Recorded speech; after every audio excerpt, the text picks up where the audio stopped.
안녕하십니까. 선교사가 쓰는 선교학개론 제19강, 오늘은 선교지의 제자훈련입니다.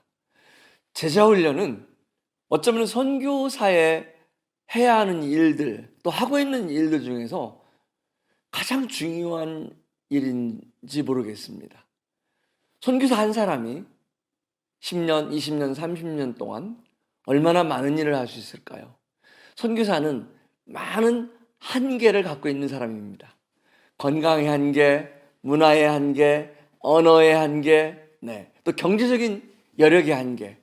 이런 한계 속에서 물론 하나님께서 공급하시는 힘으로 감당하고 있지만은 우리는 선교지에서 복음을 전하고 그들이 구원받고 그들이 하나님의 제자가 되었을 때 그 제자들과 일을 나눌 수 있는 것입니다. 한번 어떻게 제자훈련을 해야 하는지, 어떤 중요한 원리들이 있는지 살펴볼까요? 우리 이 사진에 있는 형제들은 네팔에 있는 저의 정말 사랑하는 이런 형제들입니다. 어려서가 아니라 가서 처음 복음을 전했을 때부터 만났던 이런 형제들이 이제는 각 어떤 선교 프로젝트의 책임자들이 되었고, 이제 20년이 흐르면서 이들이 각 지역교회를 또 개척하고 이런 지역교회 목회자가 되었고 전도자가 되었고 아주 훌륭하게 일들을 감당하고 있는 것을 볼 수 있습니다. 제자들은 정말로 보배입니다. 그런데 이런 제자들은 하늘에서 떨어지는 것이 아니겠죠. 물론 하나님께서 허락하지 않으시면은 이따도 말씀드리겠습니다만은 사람이 인위적으로 세울 수 없는 것이 또 제자입니다. 사람의 제자는 선교사가 세울 수 있습니다. 그러나 하나님의 제자는 선교사가 스스로 세울 수 없습니다. 이런 마인드를 선교사는 갖고 있어야 된다고 생각합니다. 현지 사역자 양육의 중요성을 살펴보면요, 마태복음 20장 19절에서도 보면은 선교사가 복음을 전하고 주님의 제자를 삼는 사역은 선교의 중요한 이런 지상명령의 또 최종적인 목적이라고 생각합니다.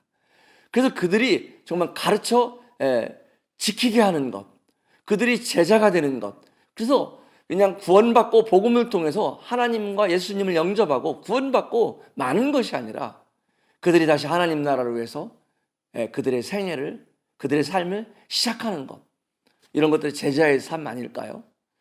그래서 가장 성공적인 선교사는 가장 제자를 많이 만든 선교사다라고 흔히들 말하고 있습니다. 제임스 케네디라는 분은 이런 말을 했습니다. 만약 탁월한 전도자가 있다고 하면은 그 탁월한 전도자가 설령 하루에 1000명씩 전도할 수 있다 할지라도 온 세계에 있는 사람들을 다 전도하기 위해서는 10,000년이 걸린다는 것입니다. 1만 년이 걸린다는 것입니다. 그런데 만약 1년에 한 명의 제자를 만들고요, 그 제자가 또 한 명의 제자를 만들 수 있다면은 정말 엄청 빠른 시간 내에 무려 32년 만에, 선교사 혼자 하면은 10,000년이 걸릴 것을 선교사 한 사람이 한 명의 제자를 낳고 제자가 또 제자를 낳고 1년에 한 명의 제자만 만들 수 있다면은 32년이면은 이 지구에 있는 모든 사람에게 복음을 전할 수 있다고 제임스 케네디는 그렇게 연구했습니다. 정말 놀라운 이야기인 것 같습니다. 여기에서 우리는 현지 사역자의 양육이 얼마나 중요한지를 다시 한번 생각해 볼 수 있습니다. 선교사는 늘 잊지 말아야 할 부분입니다. 저는 이 선교학 강의를 통해서 여러 번 이 부분을 제가 말씀드린 것이 기억납니다. 선교사는 늘 잊지 말아야 한다. 무엇을? 선교사는 결국 떠나야 할 사람이다. 참 서글퍼집니다. 그런데 선교사는 사도와 같습니다. 성경에는 선교사라는 말이 없습니다. 사도처럼 복음을 전해서 교회의 기초를 세우고 교회가 세워지면서 교회의 리더십, 집사와 장로와 목회자들이 전도자와 교사와 이런 리더십들이 세워지면은 그 사도의 역할이 끝났던 사라진 것처럼 선교사도 그런 사람입니다. 선교사가 되면 안 되는 것. 선교사가 보스, 선교사가 그 나라의 컨트리 디렉터로서 총 헤드 오피스의 어떤 사장으로서 이런 역할을 하면 안 됩니다. 어느 시점은 그렇게 할지라도 시간이 흐르면서 현지인들을 세우고 이양하고 그들에게 위임하고 결국은 모든 리더십을, 모든 권한을 현지인들에게 주어야 하는 사람이라고 여러 번 제가 말씀드린 것이 기억납니다. 어떤 프로젝트보다도요, 진정으로 충성된, 정말 하나님께서 헌신된 현지 일꾼을 여러분들이 발견하는 것이, 또 그것을 얻을 수 있기를 기도하는 것이 중요합니다. 또 그것을 얻으려면 여러분들의 그런 태도가 필요합니다. 선교지에 어쩌면 들어가기 전부터, 선교사가 되기 전부터 우리는 나는 떠날 사람이다, 나는 일꾼들, 현지 일꾼들을 세우고 떠날 사람이다, 이것들을 시작하고 명심하고 시작하는 것이 필요합니다. 처음 말씀드렸죠. 선교사는 왜요? 선교사는 신분이 그러니까요? 네, 신분이 그래서만이 아닙니다. 왜요? 한계 때문에 그렇습니다. 선교사는 시간의 한계가 있고요. 우리가 1000년 살 수 없잖아요. 100년 살 수가 없잖아요. 선교지에서. 또 언어의 한계가 있어요. 저는 네팔말을 열심히 합니다. 남들이 네팔말 정말 잘한다고 그래요. 그런데 제 발음에는 한계가 있어요. 이 한 4발음 정도는 한국 사람으로서는 도저히 정말 감당이 어려운 네팔어 발음이 있습니다. 그 발음이 걸리는 단어가 나올 때는 제가 다른 동일한 단어를 찾으려고 노력하죠. 아니면 영어를 쓰거나 영어 단어를 쓰거나. 왜냐하면 그 발음 구조가 한국인의 혀 구조는 정말 어려운 단어가 있어요. 선교사는 외부에서 볼 때는 굉장히 현지어를 잘하는 것 같지만은 언어에 한계가 있습니다. 또 사회문화적 이질감도 한계가 있습니다. 우리는 정말 현지 음식에, 현지 문화에 잘 적응한 것 같아도 사실은 몸이 아프면은 김치국 한 번만 먹으면은 몸이 힘에 불쑥 납니다. 이것이 이질감의 한계입니다. 문화적 이질감의 한계입니다. 그리고 건강도요. 선교지에서 다 정말 오랫동안 있기를 원하죠.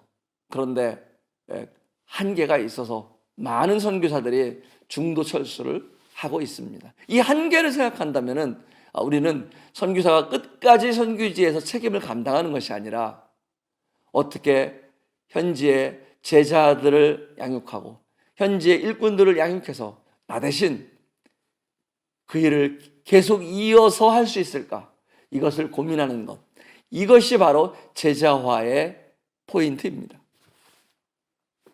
그러면은 어떻게 현지 리더를 세우고 양육할 것인가 고민을 해야 되겠죠. 이 시점에서 저희는 먼저 고민해야 됩니다. 나의 제자인가 주님의 제자인가, 누구를 따르고 있는가. 우리는 자칫하면은 선교사를 따르는 게 어떤 주님을 따르는 것과 동일하다 생각합니다. 안 그럴 수 있습니다. 사람을 따르면은 사람의 제자일 뿐입니다. 정말 사람을 따르지만, 선교사를 따르지만 그가 또한 주님을 따르고 있는가, 이런 것들을 생각해 봐야 됩니다. 나의 제자를 세우는 것도 어렵지만은 주님의 제자를 세우는 것보다 나의 제자를 세우는 것이 쉽습니다. 사람의 제자를 세울 수는 쉽습니다. 가능합니다. 그런데 정말 이들이 주님의 제자인가, 선교사는 고민해 보아야 합니다. 또 하나님이 세우시는가, 내가 세우고자 노력하는가. 정말 시편 127편 1절에 있는 대로 아무리 집을 지키려 해도 하나님께서 지키시지 않으면 지키는 자의 수고가 헛되지 않습니까? 아무리 세우고자 해도요, 마찬가지입니다. 제자를 세우고자 해도 하나님께서 허락지 않은 사람이라면 쉽지가 않습니다. 하나님과 무관하게 내가 세운다면은 언젠간 그 세운 제자가 선교사를 공격하고 이 선교지의 재산을 함부로 처분하고 수많은 어려움을 줄 수 있다는 것을 우리는 생각해야 됩니다. 그래서 우리는 정말 이런 제자를 세울 때 이런 부분들을 분명히 생각해 볼 필요가 있습니다. 제자는 하루아침에 결코 세워지질 않습니다. 많은 사람들이 이렇게 생각해요. 제자 훈련? 아까 무슨 코스 있잖아. 아까 무슨 교재 있잖아. 그거 교재 한번 해보지. 6개월 코스, 3개월 코스. 이런 코스를 마치면은 제자가 된다고 생각합니다. 그렇습니까? 네, 우리는 서티피케이트는 줄 수 있습니다. 물론 그 코스를 통해서 많은 유익을 얻을 수 있습니다. 또 그런 코스가 도구가 될 수는 있습니다. 그러나 예수님께서 어떻게 제자를 세웠습니까? 예수님은 제자들을 데리고 다니면서 3년 동안 함께 살면서 함께 먹으면서 보여주시고 교훈해 주셨습니다. 이것이 중요한 포인트입니다. 선교사가요, 성경 공부를 통해서만 제자를 만든다는 것은 한계가 있습니다. 선교사는 삶을 통해서 제자를 양육할 필요가 있습니다. 그래서 정말 선교사의 간증이 중요합니다. 강단에서 성경 공부 시간에 들려지는 말씀만이 아니라 그 삶을 통해서 우리 선교사님이 정말 신뢰하고 있는 그 하나님, 우리 선교사님이 그 사랑하고 있는 그 하나님, 우리 선교사님이 의지하고 있는 그 삶의 자신의 공급, 이런 것들을 그들은 보고 있습니다. 또 선교사의 가정을 오픈하는 것이 필요합니다. 강단에서는 정말 우리가 신령한 말들, 또 성경 공부 시간에는 정말 영적인 훌륭한 교사로서 설 수 있습니다. 그런데 그 가정을 오픈하지 않으면은, 가정의 삶을 보면은 자녀들이 어느 날 보았을 때 너무 실망에 빠질 수 있습니다. 여기에서 우리는 하나 짚고 넘어가고자 합니다. 여러분, 제자를 훈련을 할 때, 제자를 만들 때 선교사는 자신의 가정을 오픈할 뿐만 아니라 자신의 연약을 오픈할 수 있으면 좋겠어요. 자신이 얼마나 연약한 자인지, 정말 선교사도 얼마나 연약한 자인지를 내려놓았으면 좋겠습니다. 그것을 감추려고 하면은 언젠가 어느 한순간 그 본 것 때문에 그들이 실망하고 그들에게 상처가 될 수 있습니다. 그래서 우리는 정말 선한 간증이 어떤 프로그램이라든가 어떤 성경적 가르침 못지않게 중요하다는 것을 기억해야 됩니다. 또 믿음의 본입니다.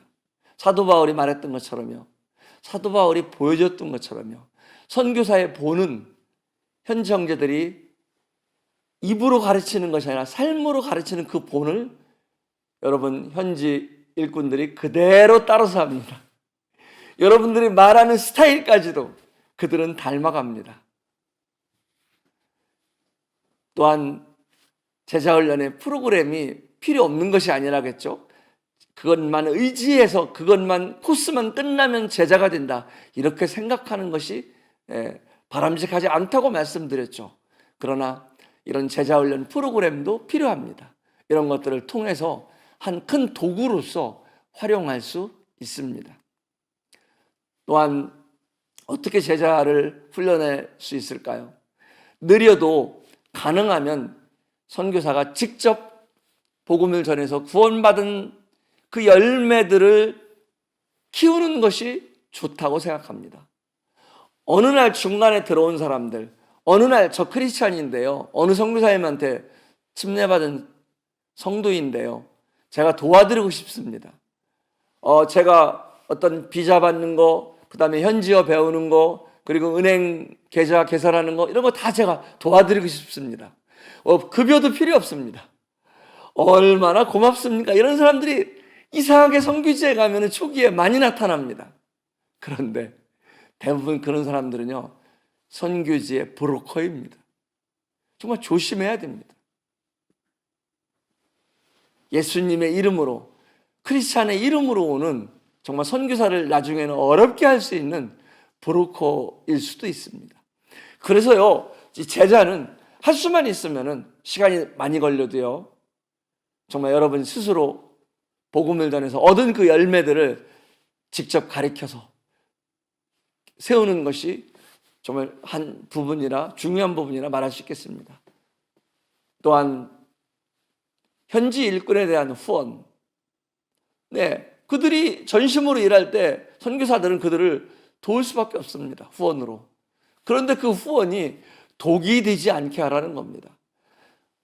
이 선교사가 그런 초기에 전심 사역자들, 전심으로 일하는 분들에게 어떤 급여 형태든 뭐 헌금 형태든 선물이든 기프트로 주던 줄 수 있습니다만은 그들에게 급여로 주는 것은 바람직하지 않습니다. 차라리 급여로 준다면은 영적인 부분이 아니라 이 세상의 일 개념으로, 월급 개념으로 정확히 급여 명세서를 통해서 주고요. 교회의 일, 영적인 일이라면은 결코 급여로 주는 것은 바람직하지 않습니다. 이런 기프트, 헌금으로, 그것도 가급적이면은 교회를 통해서 나중에 할 수만 있으면은 간접적으로, 또 정액이 아니라 비정액으로 이런 식으로 지혜롭게 주지 않으면은 그들은 나중에 생각하기를 왜 이달을 안 주죠? 왜 줄었죠? 왜 늘려주지 않죠? 이런 생각을 할 수 있다는 겁니다. 정말 이런 그 일꾼들에 대한 후원, 정말 지혜가 필요한 부분입니다. 어느 분들은 그냥 전혀 후원 없이 그들이 계속해서 100% 자비랑하기로 바란다면은 그것도 방법일 수 있겠습니다만은 그 많은 시간을 교회 일에, 선교 일에 도움을 줄 수 없겠죠. 그들의 자업을 갖고 또 한다면은 또 그러나 그런 형태도 필요합니다. 다양하게 우리는 그런 현지 일꾼들에게 할 수 있습니다만은, 후원할 수 있습니다만은 조심해야 된다는 것. 특히 돈 문제를 어떻게 그들을 지원할 것인가.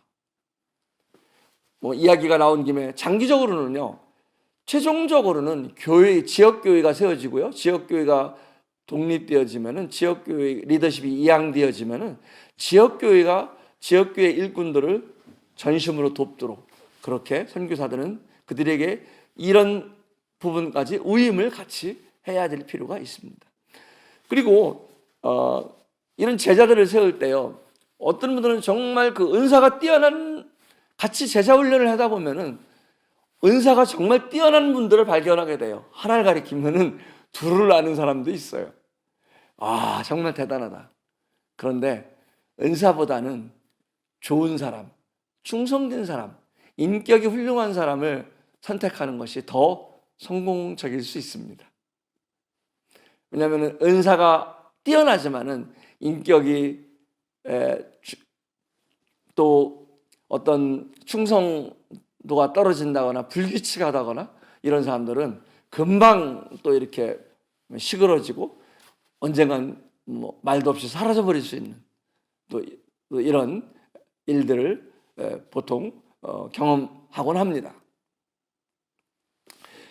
또한 선교 초기에 아까 말씀드렸던 그런 크리스찬 브로커를 조심하라는 겁니다. 아예 그들을 직업으로 쓰려면은 직업으로 쓰는 것이 좋습니다. 직업 관계에서 그들을 아예 채용하는 것이 좋습니다. 몇 개월 도와줘라, 몇 개월 동안 채용하겠다. 그 대신 교회의 리더가 아니고 영적인 크리스찬 리더가 아닌 것입니다. 교회의 사역과는 구분하는 이런 것들이 차라리 좋겠죠.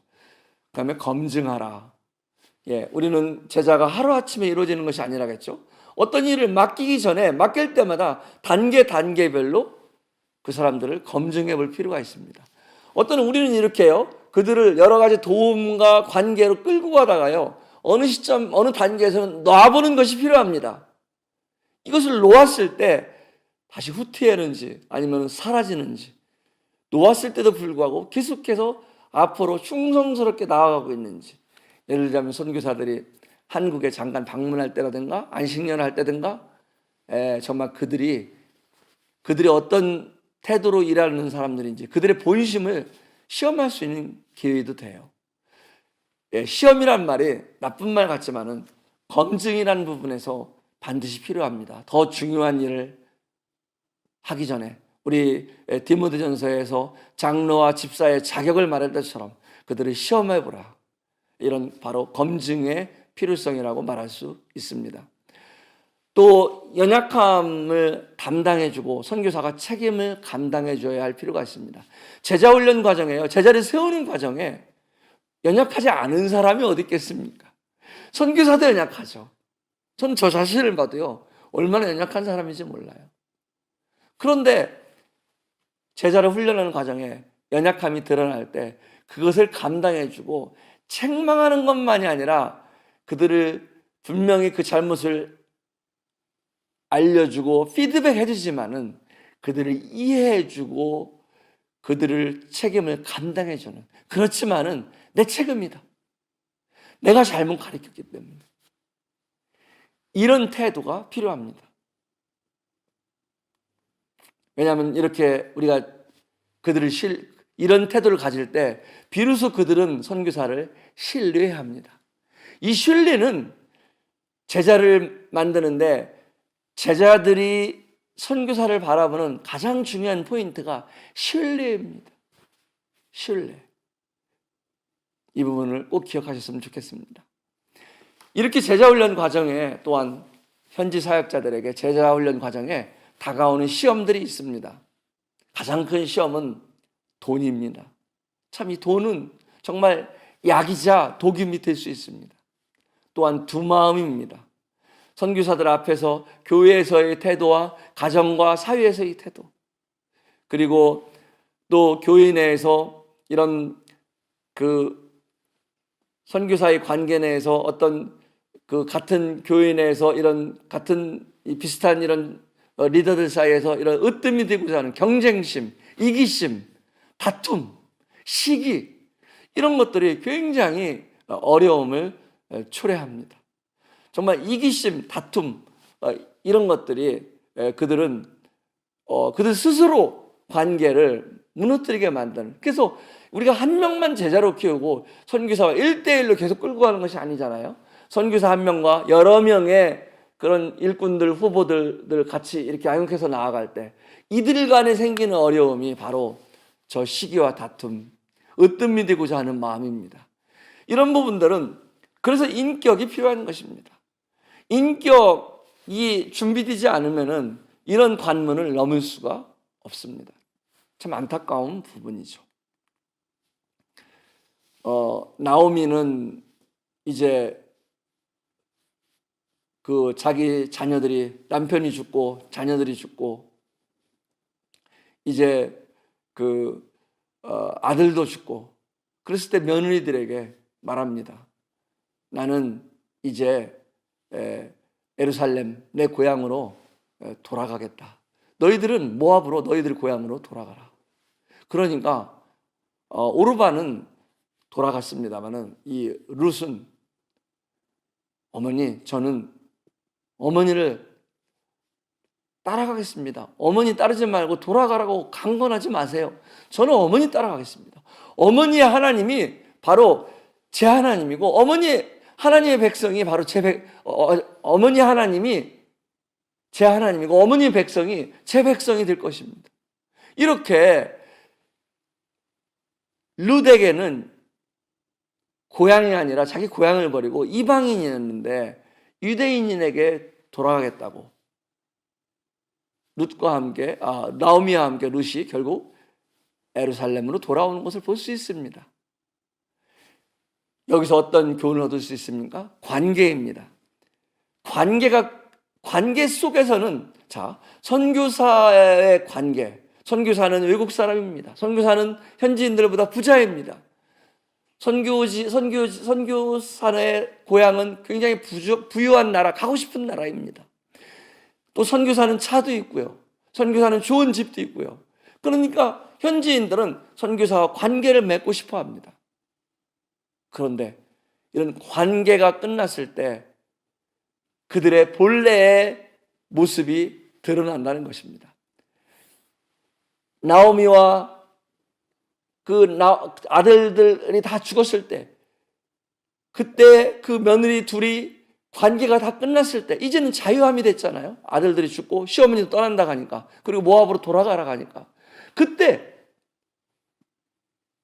오르바 같지 않고 룻은 하나님을 선택합니다. 마찬가지로 선교지에서 선교사의 관계 속에서 혹시 제자들이 자라고 있지는 않는지, 선교사의 관계 속에서 혹시 현지 일꾼들이 살고 있지는 않는지, 이 관계가 떠났을 때 이들이 변함없이 하나님을 섬길 수 있을 것인지, 이것은 선교사에게 정말 중요한 포인트라고 말할 수 있습니다. 현지 사역자들의 평가는요, 선교사가 떠난 후에 평가되는 것입니다. 그것이 공정한 평가입니다. 현지 일꾼들의 진정한 평가는요, 언제 합니까? 바로 선교사가 떠난 후 사역지에 그들 현지 사역자들 그들 혼자 남았을 때, 선교사 관계가 끝났을 때 정확한 평가가 되는 것입니다. 반대로 뿐만 아니라 선교사의 평가도요, 선교사가 선교지를 떠났을 때 선교사도 진정한 평가가 이루어질 수 있다고 볼 수 있습니다. 오늘은 정말 선교지에서 이 제자들 어떻게 양육할 것인가, 제자 양육은 왜 필요한가, 이 강의를 통해서 알아보았습니다. 감사합니다.